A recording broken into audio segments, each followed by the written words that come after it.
నమస్తే, welcome to Sakshi digital. This is Shahida. అంతరిక్షంలో భారీ అద్దం ఉందని చెప్తే మీరు నమ్ముతారా? కానీ ఇది కేవలం కథ కాదు, నిజానికి దగ్గరలో ఉన్న ఒక అద్భుతమైన రహస్యం. మన సౌర కుటుంబంలోనే అత్యంత దూరంలో ఉన్న గ్రహాల్లో ఒకటి నెప్ట్యూన్.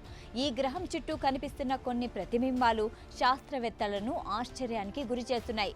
ఇంకా ఆసక్తికరమైన విషయం ఏంటంటే, కోర్ అనే దూరమైన ఖగోళ వస్తువు చుట్టూ ఉన్న రింగ్స్ సాధారణంగా ఉండాల్సిన ప్రదేశంలో ఇవి లేవు. ఇది ఎలా సాధ్యమైంది అన్నదే ఇప్పుడు అతిపెద్ద మిస్టరీగా మారిపోయింది. సాధారణంగా రింగ్స్ గ్రహానికి దగ్గరగా ఉండాలి, కానీ ఇవి చాలా దూరంలో ఉన్నాయి. అంటే మనం ఇప్పటి వరకు నమ్మిన ఫిజిక్స్ నిబంధనలకు ఇది సవాలుగా మారుతున్నట్లే. అందుకే ఈ రహస్యాన్ని అంతరిక్షంలో భారీ అద్దంలా పోల్చుతున్నారు. ఎందుకంటే ఇది మనకు విశ్వం గురించి ఉన్న అర్థాన్ని మళ్ళీ ప్రతిబింబిస్తోంది, కొత్త ప్రశ్నలు వేస్తోంది. మరి ఈ మిస్టరీ వెనుక అసలు కారణమేంటి? ఇది నిజంగా కొత్త శాస్త్రీయ విప్లవానికి దారితీస్తుందా?